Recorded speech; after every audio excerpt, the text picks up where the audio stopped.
Cette semaine, 2 accidents de la route la semaine dernière dans la Naudière. Le bourreau de la Naudière est décédé.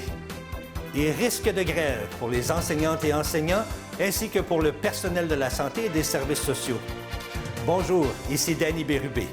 Bienvenue à vos actualités régionales.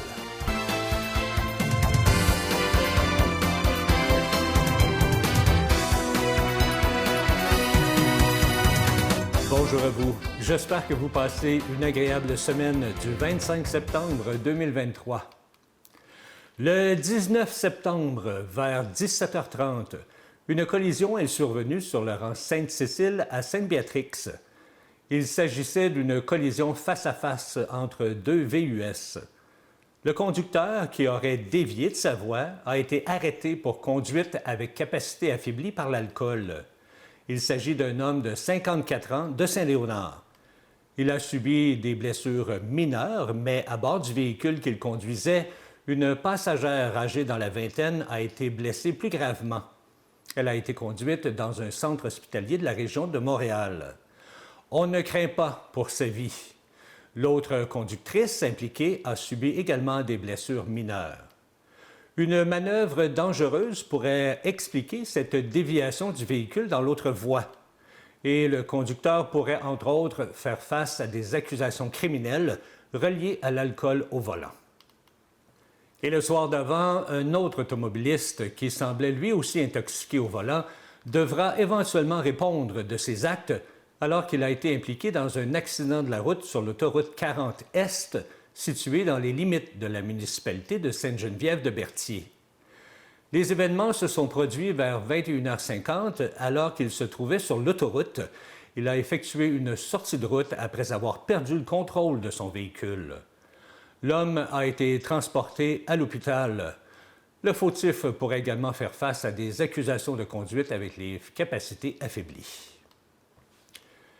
Gilles Creuse, celui que l'on surnommait le bourreau de la Naudière, serait décédé récemment à l'âge de 69 ans, selon les sources de TVA Nouvelles. Le sexagénaire aura passé les derniers jours de sa vie en prison, mais il avait été transféré en CHSLD en raison d'un présumé cancer avant de rendre l'âme.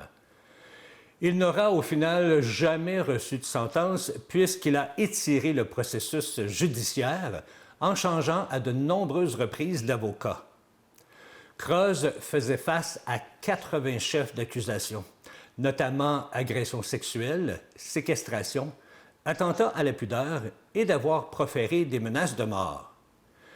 Il aurait sévi pendant 4 décennies et aurait fait des victimes à Joliette, Saint-Charles-Borromée, Sainte-Mélanie, Saint-Jean-de-Matha, Saint-Paul, Varennes, Longueuil, Chambly et Sainte-Brigitte-d'Iberville.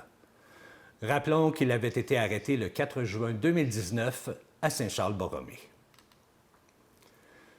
Les membres du syndicat des enseignantes et des enseignants du Cégep régional de la Naudière à Joliette rejettent à l'unanimité les offres du gouvernement. Un syndicat qui représente plus de 275 enseignantes et enseignants. Réunis pour une activité conjointe de visibilité au Cégep de Joliette le 13 septembre dernier, les enseignantes et enseignants ainsi que le personnel de soutien ont tenu à sensibiliser la communauté collégiale sur la pénurie de personnel actuelle et à venir dans leur établissement. Ils ont installé symboliquement des chaises vides dans le hall d'entrée avec des affiches décrivant la conséquence pour les étudiantes et étudiants et de l'absence de travailleuses et de travailleurs dans les différents services ou disciplines enseignées. Réunis le même jour en Assemblée générale, les membres du syndicat ont symboliquement adopté une proposition leur attribuant automatiquement une augmentation salariale de 30 %, comme l'ont fait les députés provinciaux. Ils ont voulu faire un clin d'œil ironique à l'augmentation que les députés caquistes et libéraux se sont eux-mêmes votés. Selon M. Legrand, président syndical, comment défendre l'argument de la capacité de payer des contribuables alors que nos représentants à l'Assemblée nationale peuvent s'octroyer 30 % d'augmentation en juin dernier et aussi consentir à 21 % aux policiers, tout en disant que 9 serait suffisant pour les autres employés de l'État. Comme le souligne M. Legrand, c'est un non-sens. Dans les prochaines semaines, l'ensemble des syndicats membres du Front commun, le CSN, CSQ, FTQ et APTS, sont appelés à se prononcer en Assemblée générale sur une proposition de mandat de grève à exercer au moment jugé opportun. Rappelons que les enjeux relatifs à l'attractivité et à la qualité des emplois dans les services publics sont au cœur des négociations.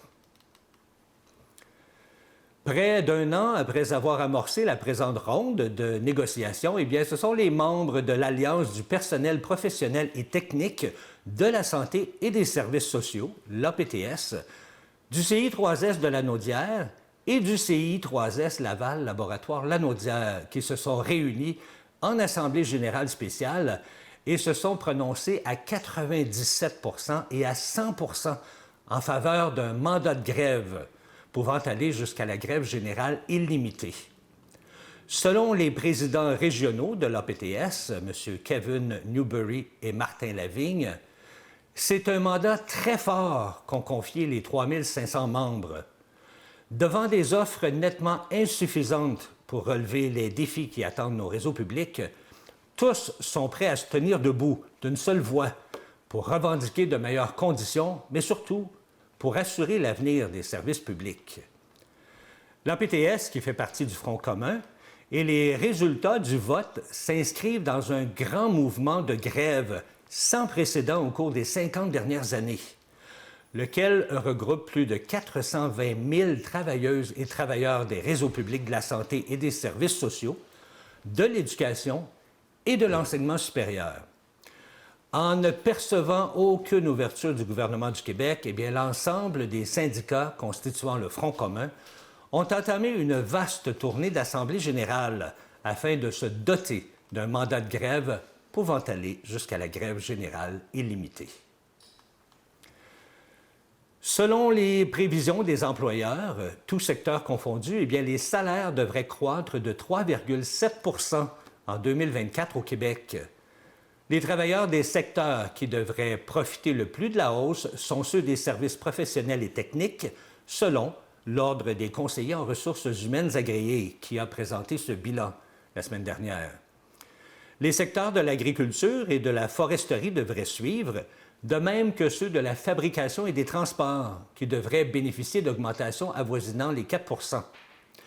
À l'opposé, ces employeurs du Québec s'attendent à ce que les travailleurs des administrations publiques obtiennent des augmentations plus modestes.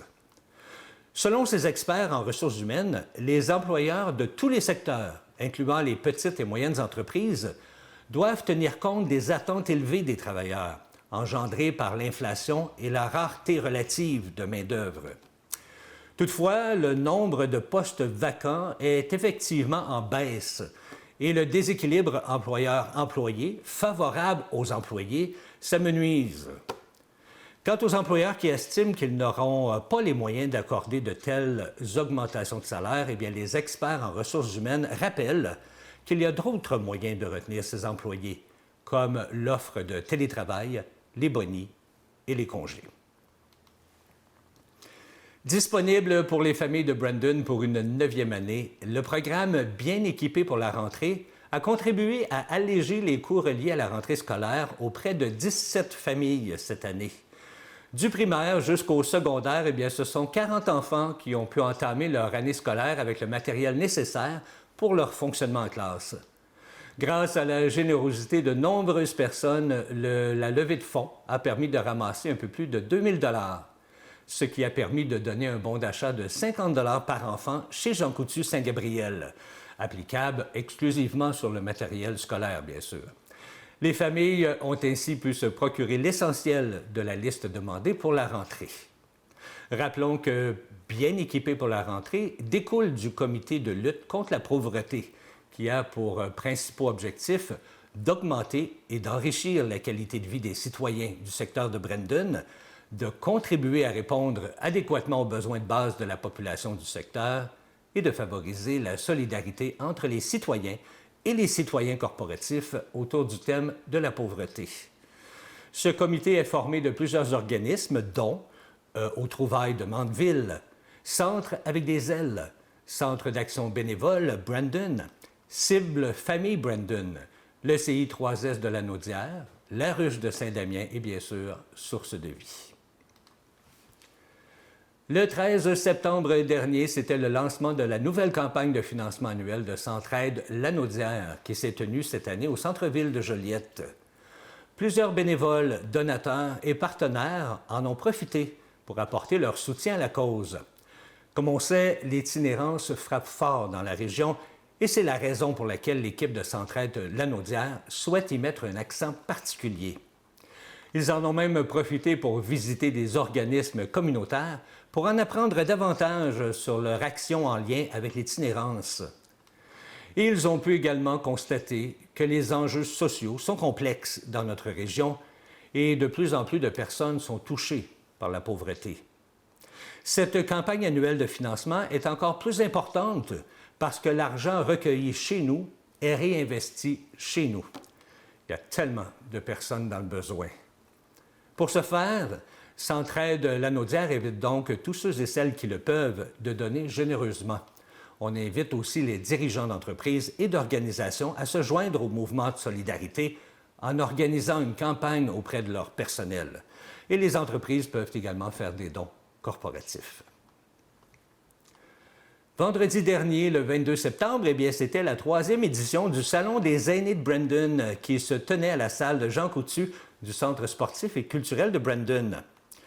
Lors de ce salon, nos aînés sont venus chercher une foule d'interventions sur les services offerts par les organismes et entreprises qui œuvrent ici même à Saint-Gabriel. Des entreprises qui rendent des services variés à nos aînés, tels que la FADOC, l'Association québécoise des retraités, le Centre d'action bénévole Brandon, ainsi que MADA, la municipalité amie des aînés. Il y a aussi plusieurs entreprises qui s'occupent de maintenir l'énergie et la bonne santé de nos aînés qui étaient aussi de la partie, comme Santé à cœur, pour souffler à tête reposée quand vous avez besoin de répit, Clinique de soins des pieds de Saint-Gabriel et aussi le salon Jennings. Rien ne manquait. Même les services pharmaceutiques étaient au rendez-vous. Famille Prix et Jean Coutu. Sans oublier les pompiers de la MRC d'Autrey, la Sûreté du Québec et bien d'autres. Une 3e édition couronnée de succès grâce à l'union des 2 municipalités de Saint-Gabriel et de Saint-Gabriel de Brandon, qui étaient bien représentées par les 2 maires. Une très belle journée pour nos aînés, en espérant un autre rendez-vous pour 2024. Mais ce n'est pas fini, car c'est le 1er octobre à Joliette que les citoyennes et citoyens sont conviés à une grande fête en l'honneur de la Journée internationale des aînés. La Ville de Joliette, en partenariat avec la Table régionale de concertation des aînés de la Naudière et de la FADOC, la Naudière, propose pour l'occasion une multitude d'activités gratuites au parc Louis-Querbe de 13h30 à 16h. Nos bords de route, je me ramasse est le titre d'une exposition de photos itinérantes dans la MRC de Dautrey. Pendant 1 an, M. Luc Ferland a sillonné les routes de la MRC en vélo, en y ramassant des canettes et en photographiant tout ce qu'il pouvait trouver dans les fossés et le long des routes. Des photos ont aussi été prises par M. Ferland et les productions Guy Charpentier lors des corvées collectives de nettoyage des bords de route de Saint-Gabriel, la ville ainsi que la paroisse, au printemps 2022 et 2023. Incroyable tout ce qu'on peut trouver sur les bords de route qui prennent parfois l'allure d'un dépotoir à ciel ouvert.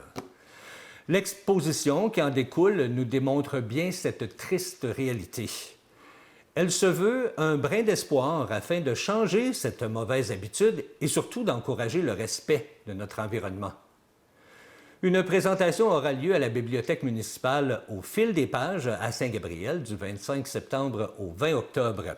Et le vernissage, quant à lui, aura lieu le vendredi 13 octobre à 19h. L'exposition voyagera par la suite dans différents autres organismes qui ont manifesté leur intérêt, entre autres la Chambre de commerce Brandon. C'est ce samedi, le 30 septembre, qu'aura lieu les Journées de la culture à Saint-Gabriel. L'événement aura lieu dans le stationnement du Centre sportif et culturel de Brandon de 11h à 16h.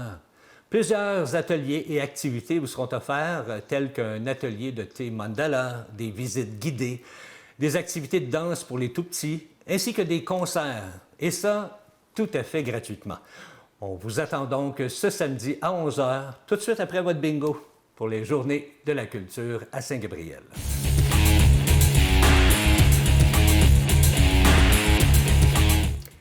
C'était dimanche le match d'ouverture de vos loups à l'Arena Family Prix.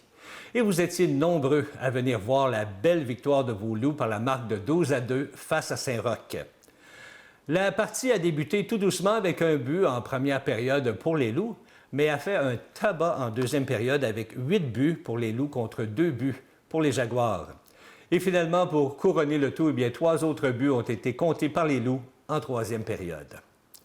Lors de cette partie, les partisans ont eu l'occasion d'apercevoir une autre fois la Coupe LHSE. Et l'équipe se dit partir en mission. Pourquoi? Pour répéter ce bel exploit encore une fois cette année. Voilà, c'est ce qui complète vos actualités régionales.